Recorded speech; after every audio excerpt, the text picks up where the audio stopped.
اللہ کا ولی۔ ایک شخص اپنی بیوی سے بے پناہ محبت کرتا تھا۔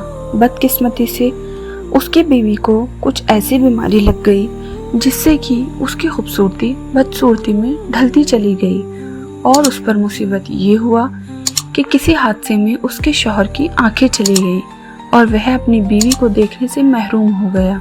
مگر دونوں شوہر اور بیوی اسی حال میں اپنا گزارا کرنے لگے، مگر بیوی کی بیماری اس حد تک بڑھتی گئی اور وہ اتنی بدصورت ہو گئی کہ لوگ اسے دیکھ کر منہ پھیر لیتے تھے، مگر اس کا اندھا شوہر اسے لقمے توڑ توڑ کر کھلاتا تھا۔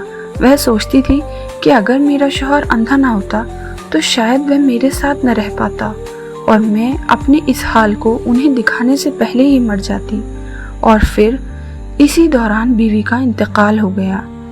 اس کا شوہر صدمے میں چلا گیا اور وہ اپنا سب کچھ بیچ کر دوسرے شہر جانے لگا۔ راستے میں کسی نے آواز دی اور بولا، اب تک تو تمہاری بیوی تمہاری آنکھیں بنی ہوئی تھی، وہ تمہیں پکڑ پکڑ کر راہ چلاتی تھی، وہی تمہاری مدد کرتی تھی، اب کہیں اکیلے کیسے جاؤ گے؟ اس شخص نے کہا، بھائی میں اندھا نہیں ہوں، اندھا بنا ہوا تھا۔ یہ احساس میری بیوی کے لیے بہت تکلیف دہ ہوتا کہ میں اس کی بدصورتی کو دیکھ رہا ہوں۔ یہ کہہ کر وہ شخص اس شہر کو چھوڑ کر چلا گیا۔ کہنے والے کہتے ہیں کہ جب اس شخص کا انتقال ہوا تو لوگ اسے اللہ کا ولی کہہ کر پکارتے تھے۔